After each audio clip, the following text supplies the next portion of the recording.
Okay, hopefully you have downloaded, extracted, and opened the new file that we're working with today. It's the housing.xlsx file. Again, these can be found on your instructor's assignments webpage, and under the participation projects, you'll see this one, which is the first functions participation project. So let's get started.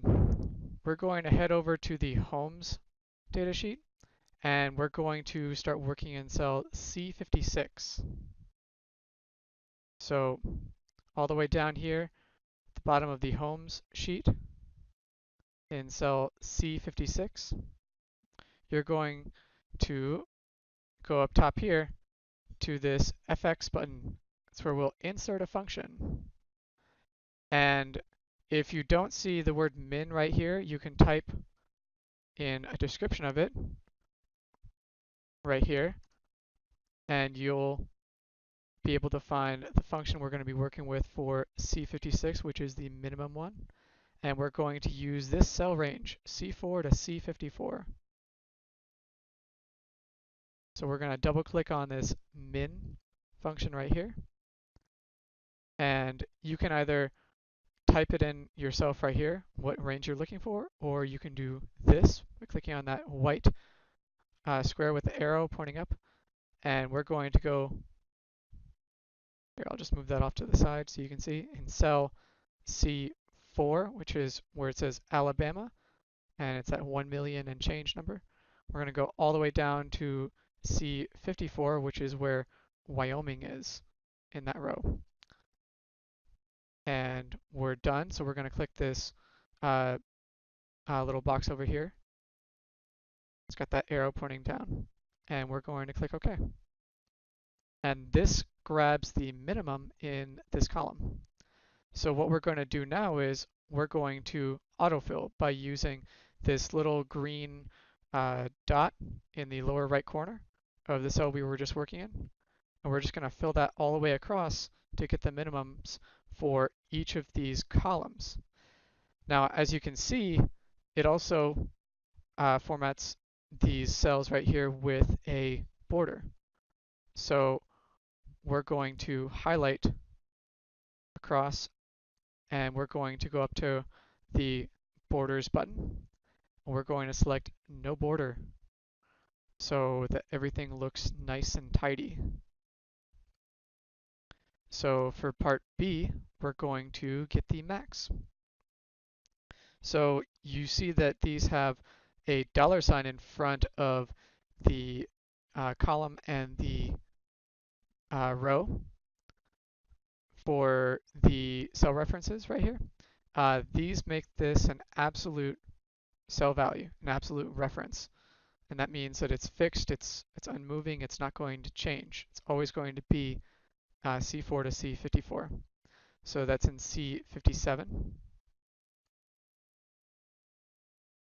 So we're going to go up here to the function,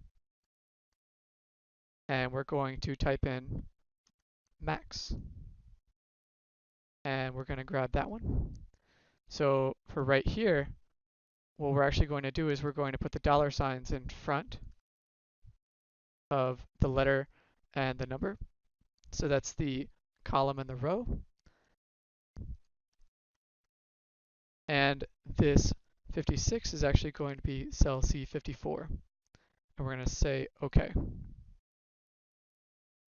Now, what's going to happen is if we autofill from C57 to G57, it's going to give us an error for the same thing. So what we're going to do is we're going to modify this formula up here so that the column is different. So it is column D right there and right there. And we're going to do the same thing for these columns as well.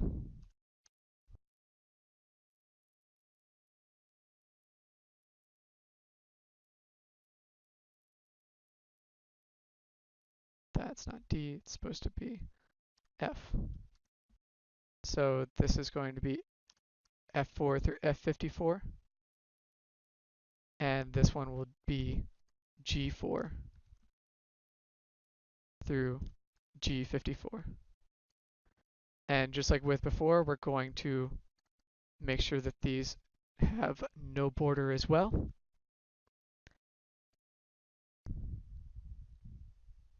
And then moving right along to part C, we're going to get the average.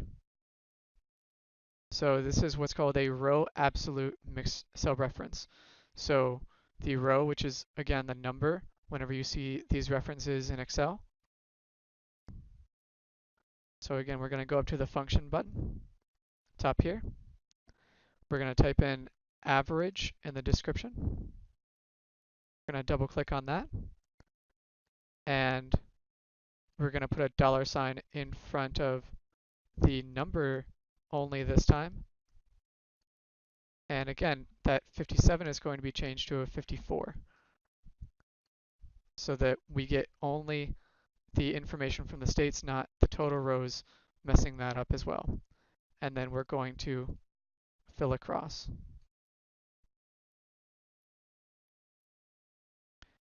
Then what you see is that the column changes every time, but the rows stay the same.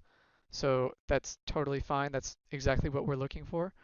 We're again just going to format those cells that we autofilled so that they have no border.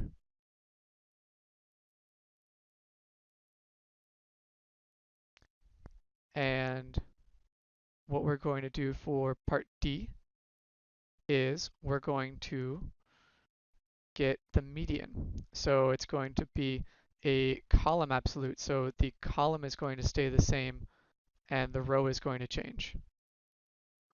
So it's going to be $C4 colon $C54 in our formula. So we're going to go over here to the median, which is in cell C59, as we can see here. And we're going to go up to the function button. We're going to type in median. And we're going to hit enter and then double click on this. So it's going to be $C4 $54. We just make sure that that's correct, and it is. And then we're going to autofill that across as well.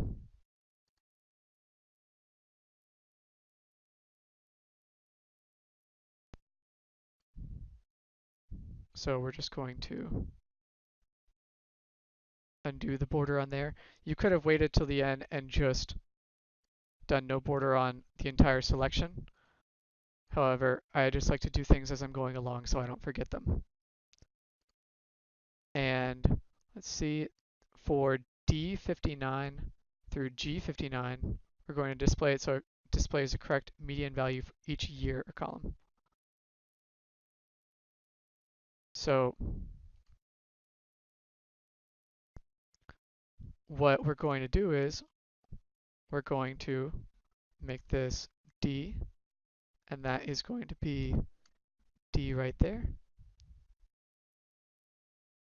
And that's how we change the columns up. So this is going to be E, and this is going to be E.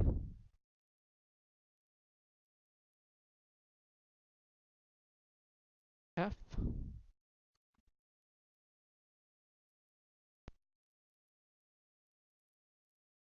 And this last one is G.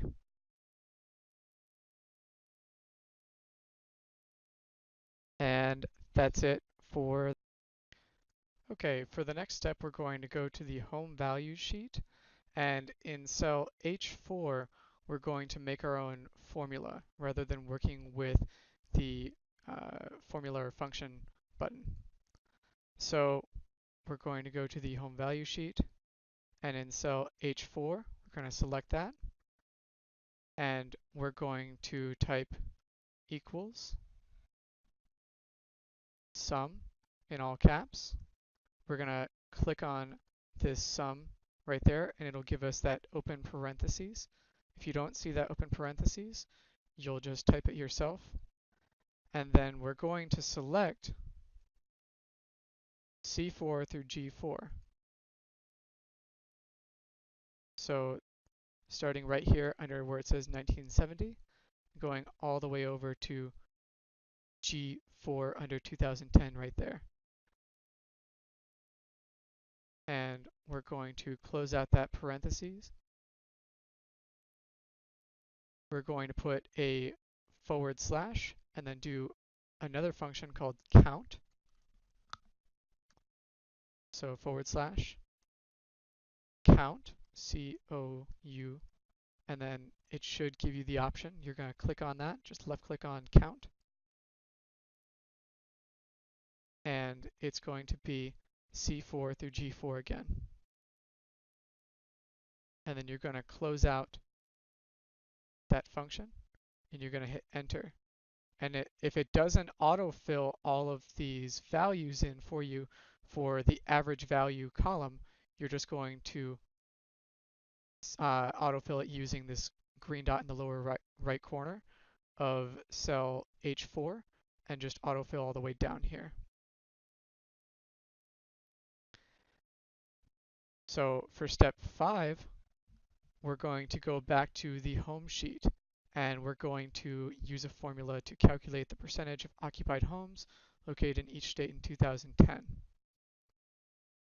So what we're going to do is head over to homes and in cell H4 we're going to do equals, and it's going to be this number in 2010 divided by the total number. Now, you're not going to just be able to click on this because otherwise it's going to move around. What we're going to have to do is we're going to type in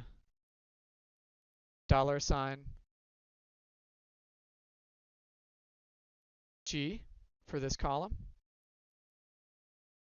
and 55 for the total. G $55. And that will give you the percentage.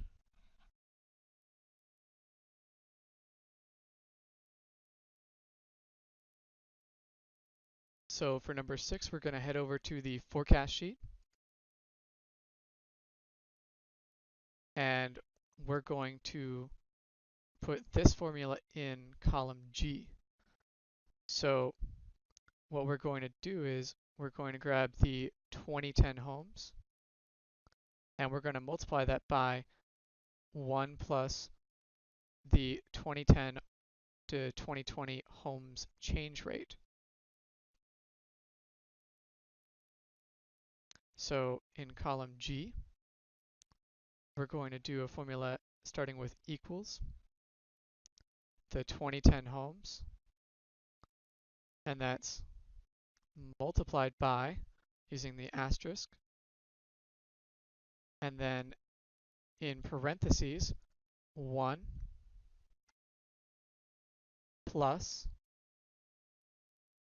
this change rate right here, which is cell B4. Now again, you want to make sure that this doesn't jump around, so you're going to put $ in front of the column and the row. So it's going to be an absolute column, absolute row reference. And you're going to close out the parentheses. And then we're just going to autofill this all the way down.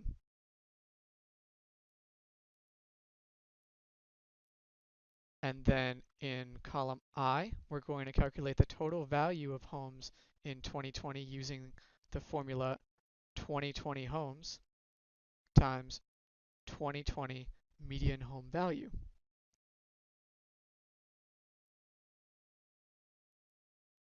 So in column I6, we're going to start typing equals. And then we're going to do the 2020 homes, and we're going to multiply that by the median home value. And then we're going to hit enter. And then if we autofill this, that's what we should get.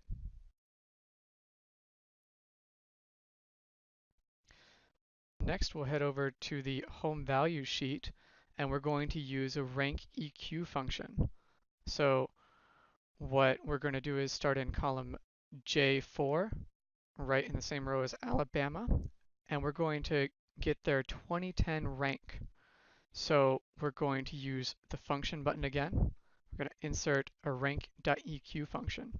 So if you don't see it right there like I do, just type in rank, and these options will come up in the description, and then you'll get the rank.eq.